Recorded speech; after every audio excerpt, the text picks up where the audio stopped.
Biological Realist, a podcast dedicated to exploring the impacts of evolution on human mind and society.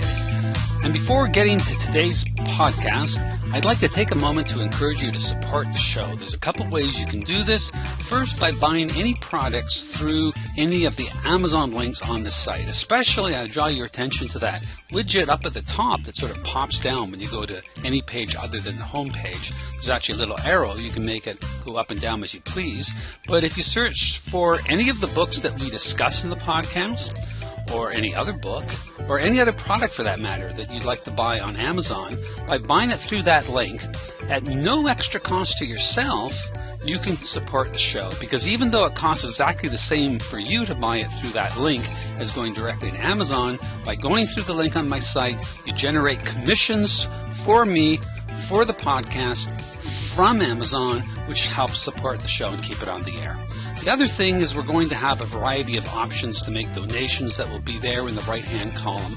They're going to change over time, but there will always be some options there to make donations. So if you'd like to make a donation, or as I say, at no extra cost to yourself, simply buy products through the Amazon links on the website, especially that widget on the top. That'd be a great way to support the show, and it would be very much appreciated. Okay then, so let's get to today's podcast.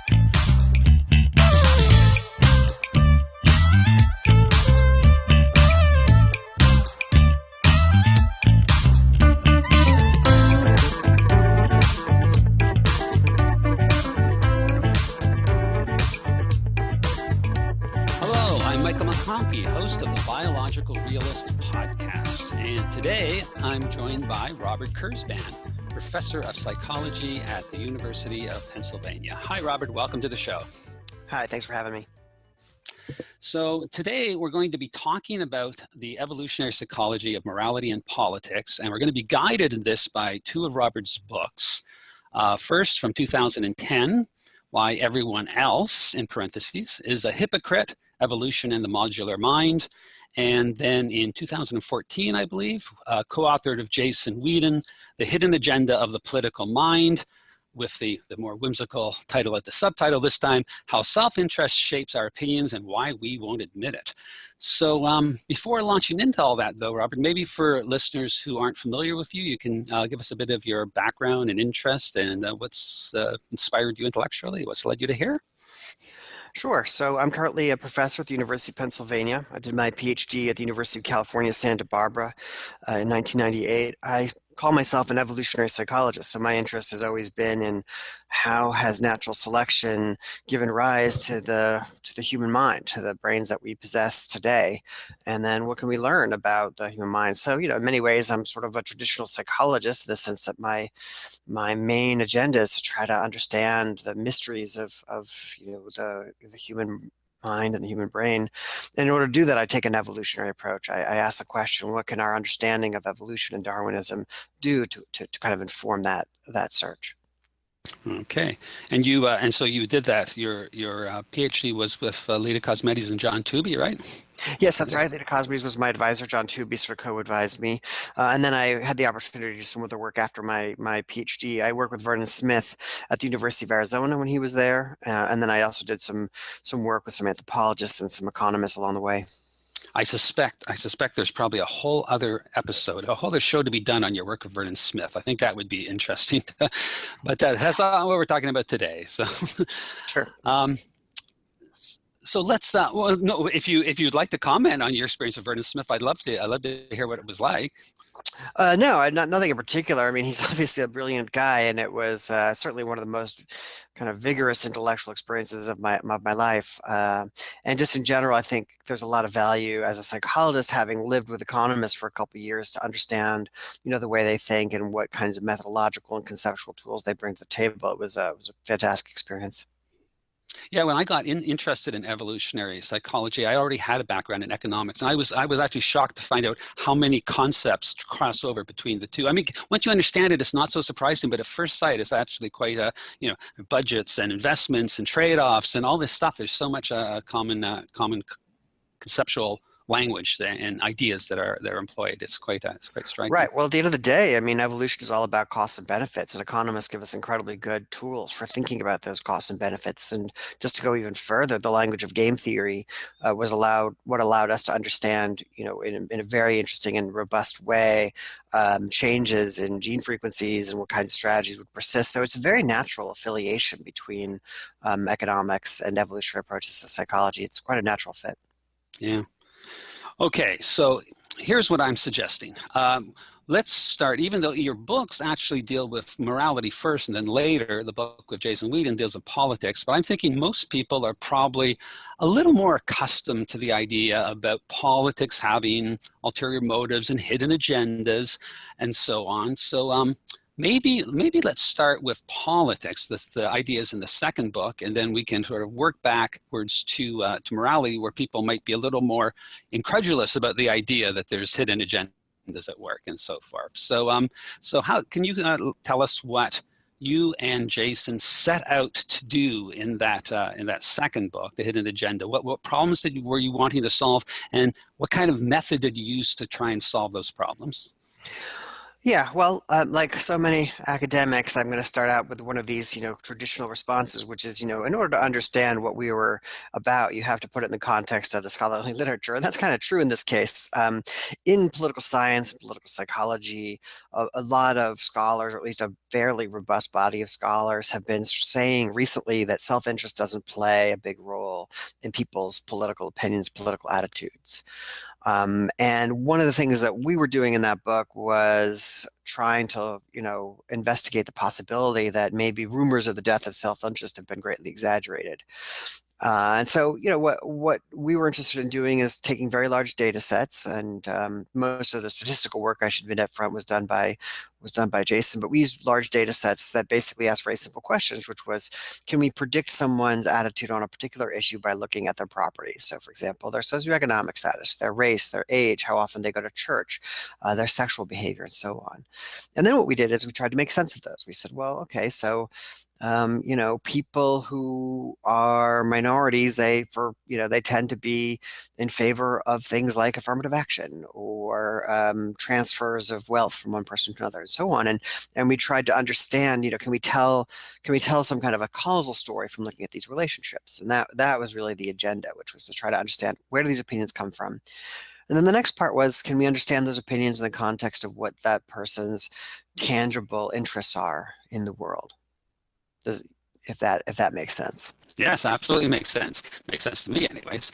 So, and also, just as you sort of touched upon the idea of interest, you bring in this idea of inclusive interest, which I don't know if you know, but I actually found it in an earlier book. But I thought you guys came up with it. Did you think you invented it, or did you get it from somewhere else?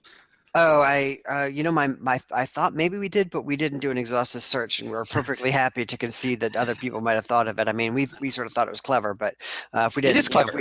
If we didn't cite it properly, then that's No, I'm on sure. us. No, Yeah. it's one of those clever ideas, which I think is one of those things where multiple people, kind of like Wallace and Darwin, right? Different people can hit on the same idea. Slavin and Kriegman, in their book from 1992, The Adaptive Design of the Human Psyche, use the expression. And I think they use it pretty much the same way you do. But for the benefit of the listeners, can you explain what you mean by this phrase, inclusive interest? Yeah, so it's sort of a riff off of a term, inclusive fitness, that we took from evolutionary biology. So the idea there is, because of the way evolution and genetics works, so if I'm an organism, and I have a gene in me, then by facilitating the reproduction of close relatives, brothers, sisters, and so on, that gene has an advantage. And so the way to think about my fitness, how well I'm doing in the evolutionary game, if you will, you have to think about not only my offspring, but the offspring of individuals who are closely related to me. So inclusive fitness means sort of aggregating together all of those direct and indirect fitness effects. And so what we were talking about in terms of inclusive interest was more or less the same thing, which is that we're trying to get across the idea that the notion of self-interest should not be restricted in a kind of very narrow economic sense. So people's interests extend beyond just how much wealth and income they have. but into other areas as well that has to do with their fitness goals. So a big theme that we try to hit in the book is this idea that, look, people prosecute different kinds of lifestyles. Some people want to live a sort of monogamous, family-oriented lifestyle, and then other people are more interested in, delaying reproduction, having a larger number of sexual partners, and so on. And what our claim is really just that the policies of state influence the ability to prosecute those lifestyles. And so we think it's relatively transparently a note, that self-interest is at stake when we're talking about issues like abortion. So, for example, people who are prosecuting, more promiscuous lifestyles, they want to have access to abortion services, legal abortion services, and it makes it more difficult to live the lifestyle they want when they can't. And so we don't think of abortion, for example, as a purely, culture wars, abstract, philosophical ideological debate. We think of it as a debate that concretely affects the way that people want to live their lives. And of course, that includes, important matters having to do with reproduction. So inclusive interest includes things like that. The ways in which, government policies and so on can influence not just our bottom line in terms of what's in our bank account and what's in our paycheck, but the kinds of things we want to do in our everyday lives. Yeah, and I think I find that valuable too, because people on both sides, if I can if I can put it in two dimensions, because maybe more, but if people on both sides of the political spectrum will jump on the idea of self-interest, either as a good thing or a bad thing, and often lose count of the fact that this is a more complex phenomena. And I think it's true. I mean, you would probably know this better than me. Is there not research to show that most people spend most of the resources on their close kin? Is that not an empirical thing? I don't have that. I take your word for it. That would certainly make sense. And it's certainly consistent, I think, with most of our experiences of the world. Most wealth that we spend is either on ourselves, our consumption, certainly, right, our offspring, and then to some extent siblings and so on. So I would be shocked if that weren't the case, at least in Western cultures.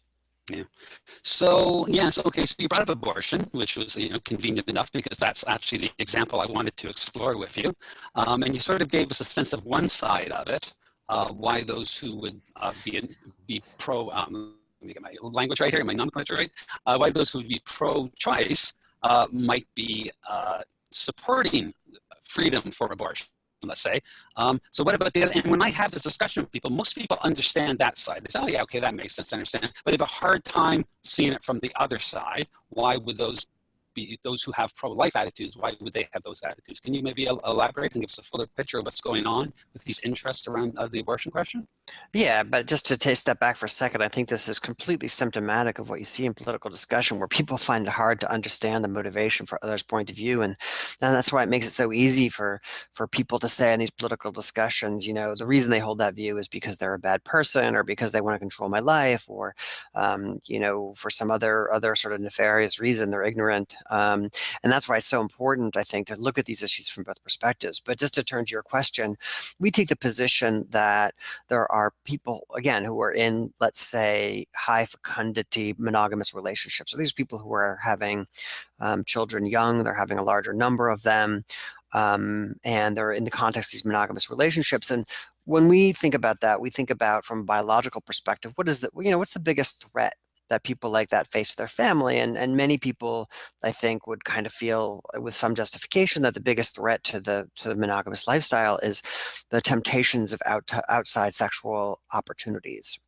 that one's partner might either have sex with another individual or wind up leaving the focal individual to leave to another person. And so in that context, and understanding this issue of threat, the way we sort of think about it is that there are certain kinds of policies that make that more difficult. So, for example, just to take a really basic one, anytime it's harder to divorce somebody, where there's big penalties for divorce or whatever, that's good for people who are pursuing these monogamous strategies, because it makes it harder for their partner to abandon them. In the same way, in a world in which sexuality is suppressed, That's really good for people in monogamous relationships because that means that other people outside of their relationship are going to be less tempting for them. So if you imagine that the state makes it more difficult, again, for people to, prosecute the kinds of promiscuous sexual practices. So if every kind of act of intercourse had some high probability of leading to pregnancy, people would be much less inclined to engage in casual sexual activity. So, for people who are engaged in these monogamous lifestyles, it's actually good when the state makes it more difficult for their partners to stray by making promiscuous sexuality a bigger challenge. So, and we don't think that's crazy. We think that it's quite plausible that in worlds in which it's easier to find a new partner because sexuality is easier to do, the consequences are lighter. People in these monogamous relationships are worse off. So we don't think it's just a matter of being a busybody. We think it's a concrete statement of one's self-interest to support these policies. Yeah, and then just for those following at home, just to make sure we're connecting the dots here. So what you guys did was you went through all this data in the general social survey, and you found that those who identified as on one side or the other, also there was a long list of lifestyle choices and preferences that coordinated in a way that suggests that there was this kind of an inclusive interest at work in staking out these political positions. Is that more or less right? Yeah, that's exactly right. And while we're on this subject, I want to be very clear that the pioneer in all this work was my collaborator, Jason Whedon. This is, in fact, the subject of his dissertation, which is one of the very few dissertations in my very long history of being an academic that's eminently readable. Normally, these things are quite dense. But, what Jason did was he just went right at it empirically in a very dispassionate way. And he wanted to ask this question, where are abortion views coming from? And he kept, what he found was people's sexual practices, right, were this big predicting variable. And he did very nice analyses in his dissertation to say, yeah, it's these lifestyle choices that are guiding people in terms of their abortion views. Okay, and now let's not go into all the detail of it, but maybe we can just touch on some of the briefly on some of the other hot button political issues that you address in this way in the book. Sure. I mean, I think, many of them people would find quite intuitive, right? So one of the things we asked is a real simple question. Are people who are unemployed or think they might be unemployed more favorably disposed towards government policies such as unemployment insurance? And sure enough, the answer to that is yes, by a relatively wide margin. If you want to ask about affirmative action, the people who more or less stand to benefit from, affirmative action policies tend to be in favor of those policies. I guess what I would say is an example after example, so what about poor people? Well, people who are lower SES, they tend to be in favor of government transfers. That is to say, taxation and then the movement of money from one person to another by programs like unemployment insurance or welfare programs or the earned income tax credit. Many people's views are sort of predictable based on where their interests lie. And so we kind of systematically at least tried to look at those, whether they're financial interests or group-based interests or again, lifestyle interests. And at least our read of the results was that, of course it's not perfect, right? Of course there's cases in which it's very difficult to make an argument about self-interest. So just to take a counterexample, we're very puzzled over why it is that people on the left tend to be the ones who focus on environmental and ecological issues. We're not quite sure where that comes from. Similarly, it's not obvious to us why historically in the American right, there's been an emphasis on a stronger military by and large. So we're not trying to say that self-interest does all the work across these different issues. What we're trying to say is that seems to do a pretty good job on a bunch of them and more than some of our friends in political science and political psychology have suggested. Now, here's tell me what you think about this. And this doesn't touch on the topic of your book, but I mean, it can maybe be extrapolated a bit. What about the idea that some of these issues that don't seem to be explainable in such an obvious and direct way, if it's almost a process similar to that of sexual selection, and that at a certain point, for some reason, something becomes a popular idea, and therefore, as a form of sort of either self-signaling or virtue signaling, one then has to, also endorse that position. It becomes sort of snowballs. The more people who endorse it in your tribe, the more it becomes necessary to endorse it. And there's no longer any logical connection, but there is still kind of an evolutionary function in terms of, strengthening group identity or these kind of things. Do you think there might be anything to that? Sure, we make a very similar argument. We sort of say that by just some sort of stochastic process, issues pop up here and there. And then if you have people in a political party, for example, who really don't care one way or the other, that exactly in order to signal the fact that they're a good party member, Right, they right. endorse the view That's of right. the party. And so That's right. we actually think that that's not uncommon at all, that people sort of, to some extent at least, for these issues where they don't have a stake, they adopt the view that the party has, because they want to look like good members. Having said that, we also want to be clear that, we don't think that happens uniformly. And particularly, we don't think that when their self-interest goes the other way, let me put it this way. We think that parties are more diverse than the current discussion makes you think they are. So the current discussion makes you think everyone has sort of gravitated to a pole, and yeah, and if you are, on the left, if you're in favor of affirmative action, you're going to be in favor of, wealth transfers. You're going to be in favor. You're going to be opposed to to guns. And you're going to be pro-choice and all that. We actually think there's quite a bit more dispersion in people's political views within parties. Than other people have suggested on the basis of what we've done with the data. Of course, people are going to disagree about how to interpret those results, but we sort of think that even if you're a good Democrat, that is to say, capital D Democrat, and if you're a card-carrying member, there's going to be cases in which you're not particularly, you don't exactly look like a good Democrat. You have positions which are at odds with the Democratic Party. So I think that's an important point, that we're not all just kind of conforming to our party. And there are plenty of instances in history of political parties breaking apart, and quite almost in a punctuated equilibrium sort of way, where parties would sort of break apart and suddenly reform, and alliances shift very briefly. In fact, some people think that's what's about to happen in the United States around the two parties now. Both the Trump and the Saunders effect, it's going to be quite interesting. But that would explain how these sort of things can happen very quickly. Is as you say, there's all these different coalitions making them up, organized around different forms of inclusive interest. No, totally. And one of the things I think is going to be so interesting to watch, that I mean every pundit has commented on this, right? Is what's going to happen when it comes to these so-called, what I would call Trump Republicans. So, traditionally the Republican Party in this country has been in favor of free trade and has been pretty sympathetic to immigration. And so in this election cycle, all of a sudden you have a pretty different view on that. And then who's gravitated to who do you start seeing in big numbers voting for, polling in favor of Trump? You see these so-called, you see non-college educated white people. And these are exactly the kinds of people who have a lot to gain by banning, by reducing immigration, by reducing free trade, and so on. I mean, if you're an unskilled laborer in this country, a big threat to you is incoming unskilled labor in the form of immigration, either because they're going to take jobs or because they're going to drive down wages, right? As the supply of unskilled labor goes up, wages go down.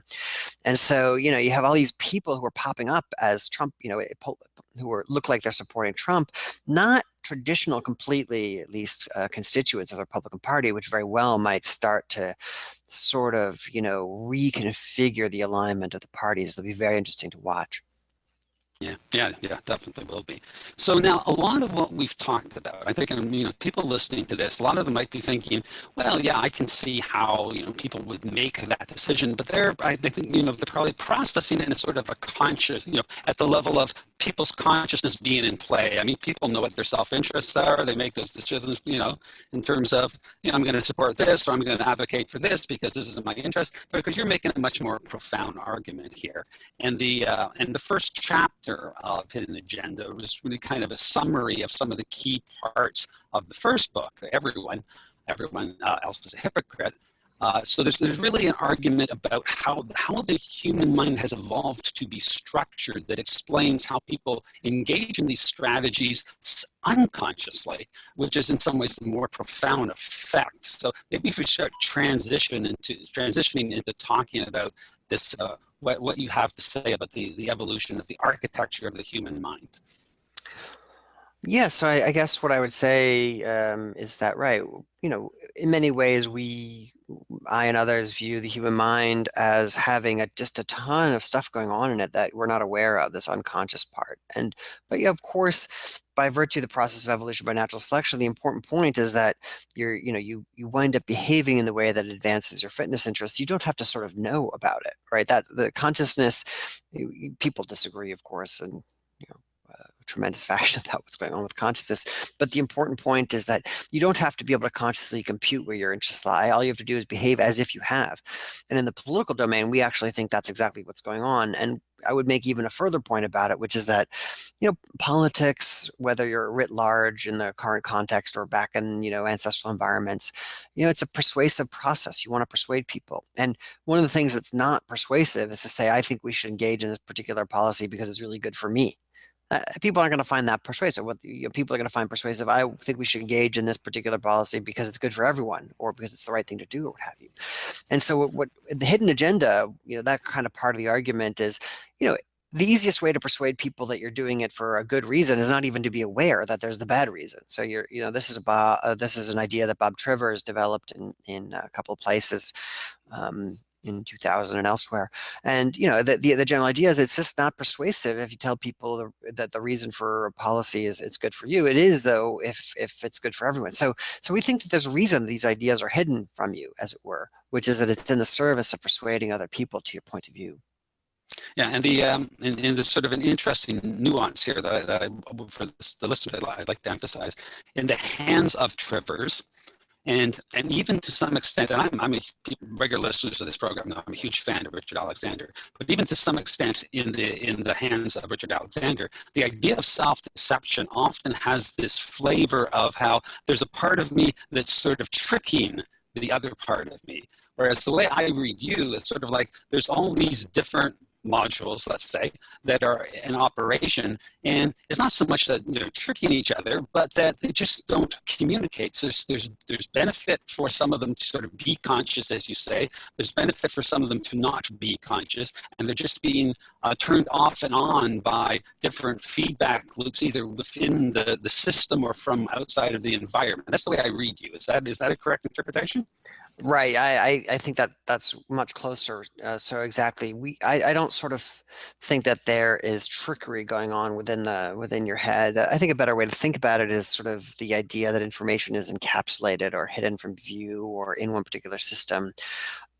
I mean, and this is common, right? So the example, the kind of metaphor that I and others have used is something like a spokesperson or a press secretary. And so, if you have an actual press secretary, often you want to keep information from that person so that they're not put in the position of having to say, either lie about something or divulge something that's true. And so you sort of strategically keep them ignorant about what's actually going on.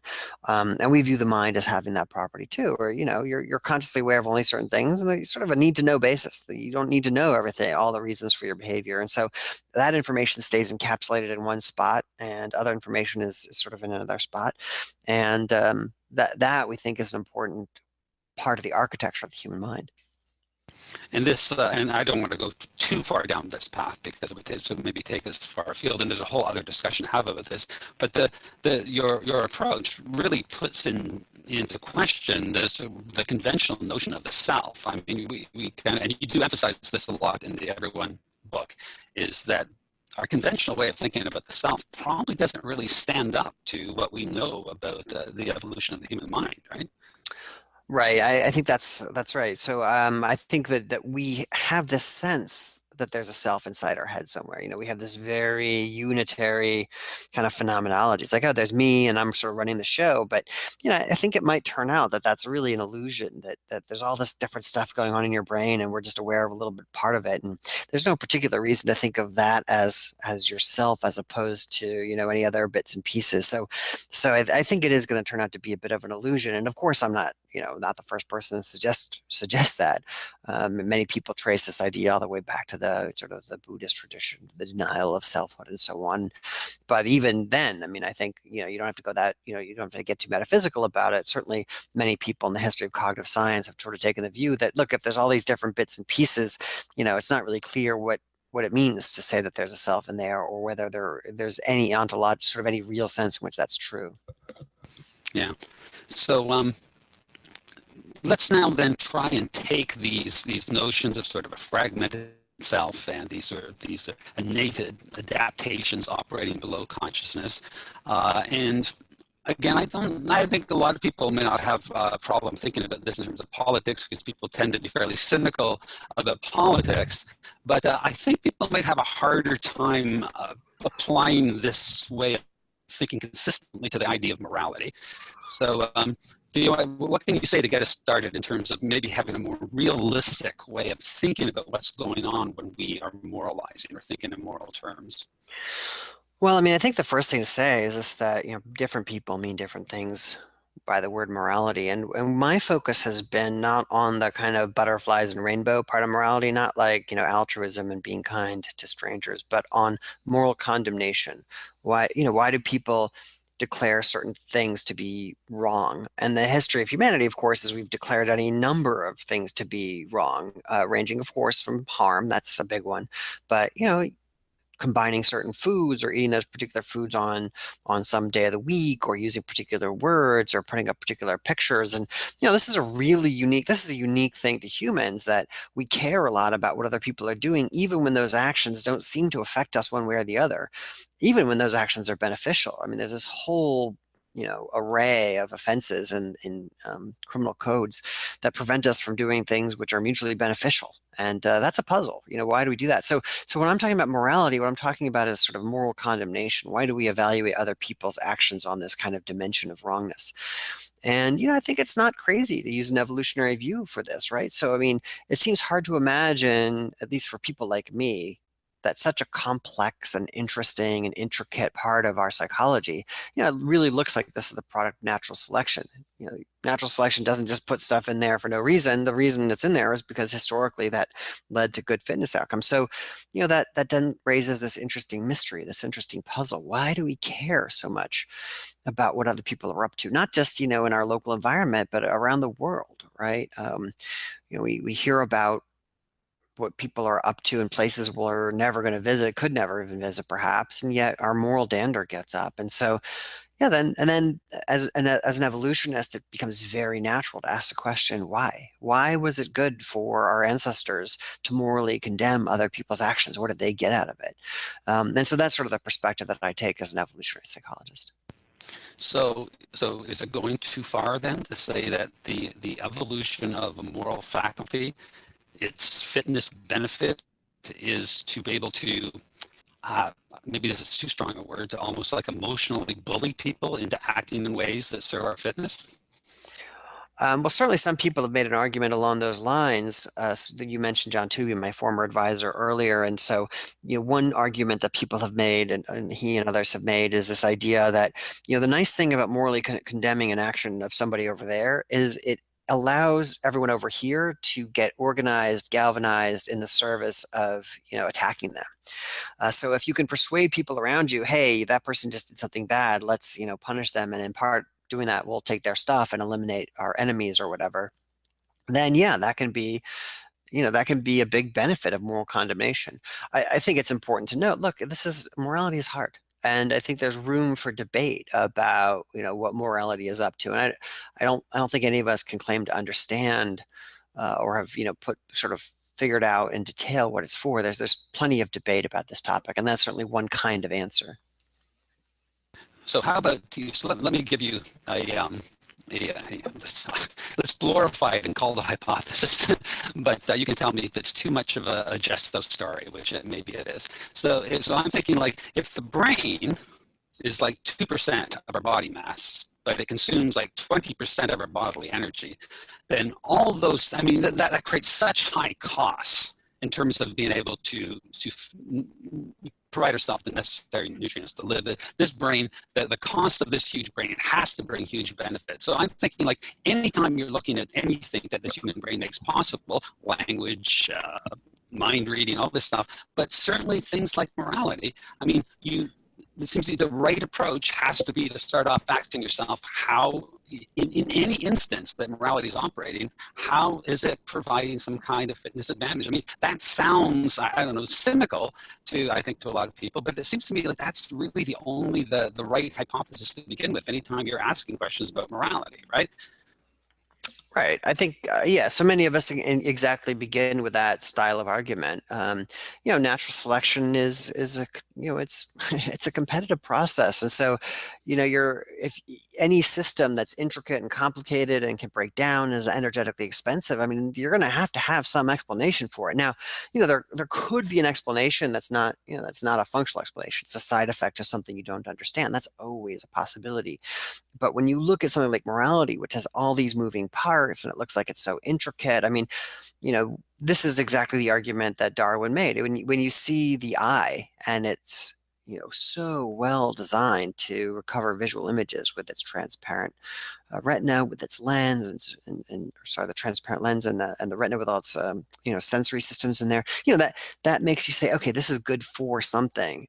Because otherwise, natural selection wouldn't have put it there. It's too expensive, and so that's a basic guiding principle that when you see something which is expensive and it's complex and it's organized, there's a reason that selection has retained that phenotype, and that's exactly where we begin. Again, morality looks like it's the kind of thing that's doing something, and then we just have we can have a legitimate debate about what that something is.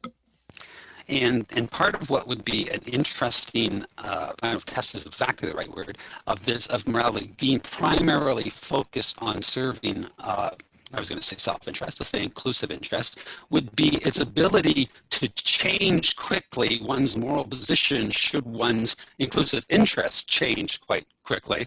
And I think, and you may have to help me out with this, but I think you did interesting experiments with students about how quickly they could change their moral perspective.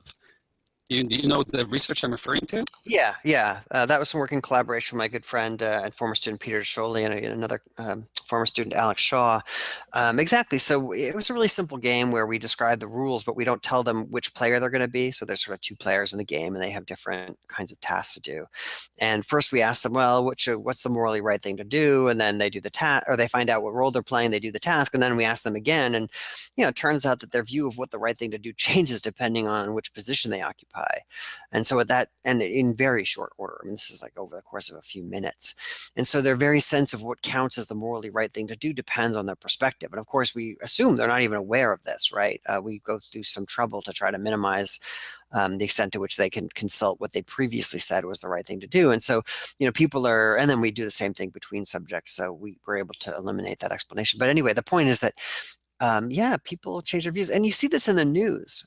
I'm always so struck. There was a case, and listeners can look it up. I think it was either a senator or a congressman in the United States who was vehemently, opposed to gay marriage and all that goes along with it. And then, his son, I believe, came out of the closet and indicated that he wanted to marry his boyfriend. And suddenly this person changed their mind and said, oh, you know what, it's not so bad after all.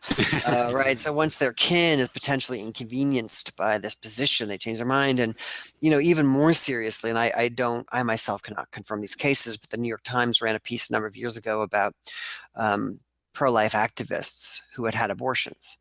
And, you sort of, and also there was even a case of a someone in the House of Representatives, I think it was from Louisiana, but somewhere I'm not 100% sure, who, was on the record as being pro-life, and then was caught on tape with telling a person who they had been seeing outside of wedlock that she had to get that she needed to cross the state line in order to get an abortion. So, you have these cases where one's moral fiber seems to depend a lot on one's particular interests and circumstances. Yeah, and a lot of people will hear these kind of stories and just think, oh, that's hypocritical. Coming back to the title of your book, well, that's hypocritical. These people are just hypocrites, right? They don't have a consistent moral compass or something. But the upshot of this literature is that the consistency of your moral compass is only as consistent as the conditions that give rise to your inclusive interest, right? I mean, that would seem to be the gist of it, right? Yeah, that's sort of what I'm saying, and maybe that's a little bit stronger than I would have put it. But yeah, but more or less, I mean, I know it's a deeply cynical view, and I should be careful and say, look, I don't deny that there are some people who are relatively consistent and certainly seem to live by the kinds of principles that they endorse. I think I guess it's important to note that it's not. I don't think, at least my view is that it's not just politicians who wind up being hypocritical. I think all of us are subject to this, and I of course include myself. And then this is sort of the natural state of the human mind, is that, look, we're evolved creatures who our brains were designed to compete, and that if that means occasionally if that occasionally means if violating one's principles to advance one's own interest. I mean, it would almost be surprising if that weren't the case. I mean, what kind of an evolved creature is going to, leave fitness benefits on the table because they previously said, oh, you know what, I'm opposed to blah, blah, blah. I mean, that's insane. So, this, in some ways, yes, it's a cynical view, but I think it's also a realistic view. And I think it's well supported by the kind of evidence that we have both anecdotally and experimentally. Yeah, and thanks for clarifying that, because I wouldn't want anyone to come away thinking that because of the examples we used, that what we were saying was true somehow exclusively of politicians. That obviously would be totally missing the point here. So I actually have one more question I want to ask you about morality, but just before I do that, I was looking through Why Everyone in preparation for our interview. It's been a couple of years since I read it, and I stumbled upon a couple of things which I would like to get an update on your thinking since 2010. And I think I know the change on one. So back in 2010, that you cited attitudes to drug legalization as an example of moral tuitions that lacked a clear link to fitness interests. But I'm thinking that you probably don't think that anymore. Am I right? That's right. So, and then again, I've spent a little bit too much time crediting my collaborators, but Jason Whedon really turned me around on this one. So he made the claim to me that he could explain drug views based on the kind of sexual morality we were talking about towards the top of the show. And the argument was sort of, look, if people think that having drugs around is going to facilitate promiscuity, then the people who are opposed to drugs ought to be the people who are, opposed to promiscuity for the reasons we discussed before, monogamous people. And I didn't believe him. I said, that seems like a little bit of a twisty argument. And he said, well, let's just gather a couple of data sets and see if I can get, if we find the relationships predicted by my view. And I was like, okay, fine. So we first ran a study with some students, just because, of course, we had a convenience sample.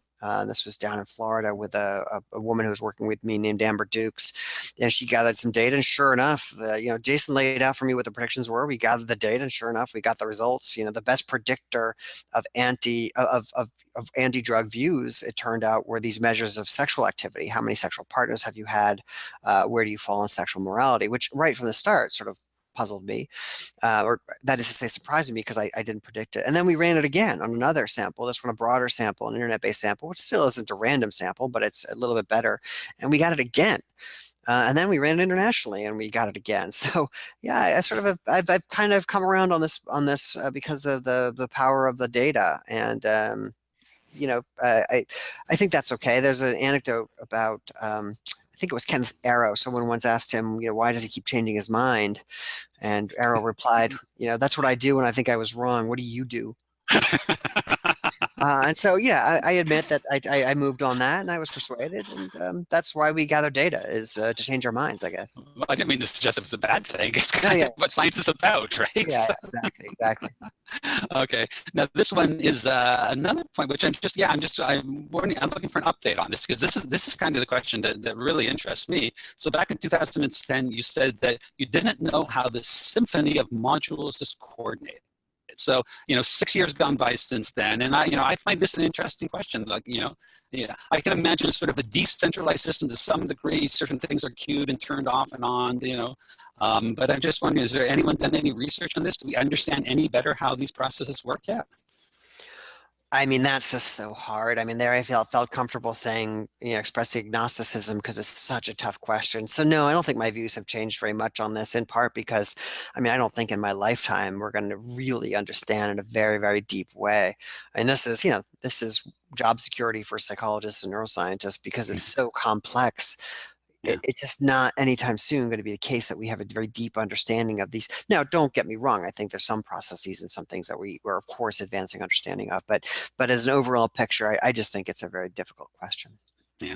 Yeah, and there's lots of interest, just for the listeners out there. There's a lot of interesting research about how environmental cues, priming, can turn certain modules off and on, and this kind of thing. But sure. The big story it remains a fascinating one to be still explained. So here's my last question for you. And I always try at the end with my guests to try to draw them out of their comfort zone, get them out of their their science shoes, and try and speculate a little bit.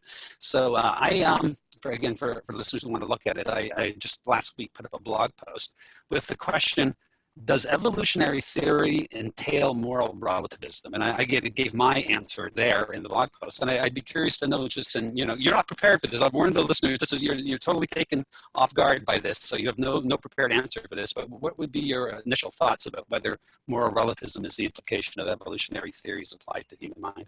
Wow. Yeah, no, that's a little bit of an ambush there. That's okay.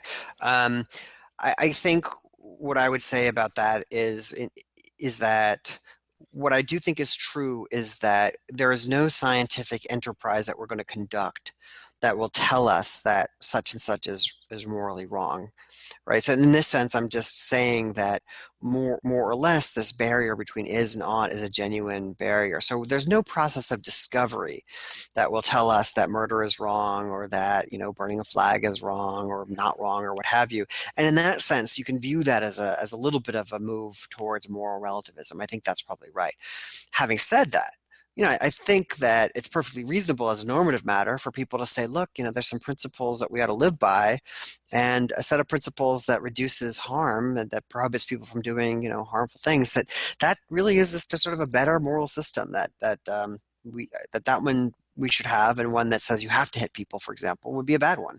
So I think what I'm saying is, as a scientific matter, sure, there is no absolute truth about what is right, what is wrong. That is something that is a product. We have to make those normative decisions ourselves. But conditional on making those normative decisions ourselves, I think we're getting much better at that, and we're sort of trying to move in a direction over time. And I think Steve Pinker's Better Angels illustrates this, right? So we're killing each other less per capita. We're sort of being nicer towards animals. Still not there yet, but we're a little nicer than we used to be, and we're nicer to one another than we used to be, and I think that's a good thing.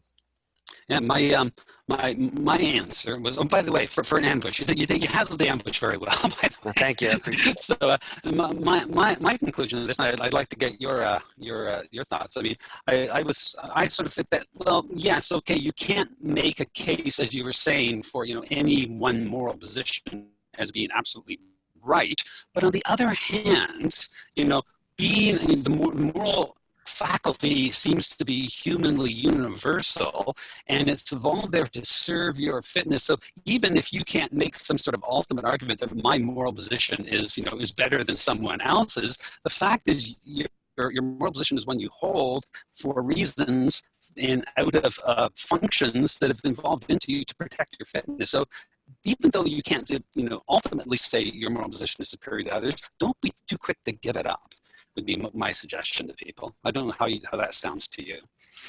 Sure. Yeah. I mean, I think that's not an unreasonable position. I mean, as I sort of indicated, I think people are entitled to, to their view on this, because it's so hard and because it really does move into a normative domain.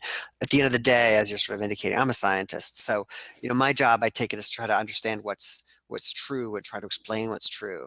And when you start moving into the realm of sort of normative morality, what should we do? I take it my voice has no more weight than any other citizen's voice. And so in that sense, I think people are quite entitled to take positions as they like. Yeah.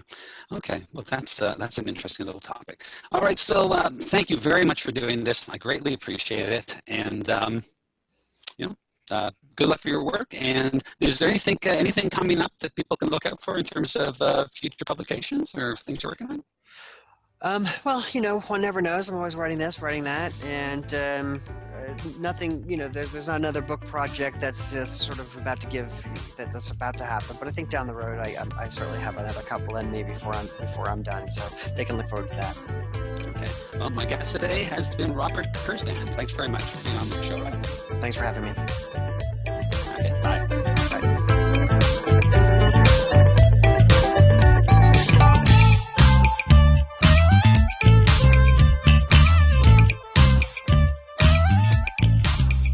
So that's today's show. Thanks for listening. The Biological Realist podcast is available on YouTube, but we'd encourage you to come to our homepage. That's Michael McConkey, Michael, McConkey, McConkey.com/The Biological Realist podcast. If you come there, you can find a full inventory of all the shows that we've done and show pages that give you more information on the various guests. Plus, you have the opportunity to support the show by either making donations or buying products through Amazon that at no extra cost to yourself can generate commissions that help us keep the show on the air. So thanks very much for listening, and watch out for us next time. We look forward to see you at the next episode of the Bio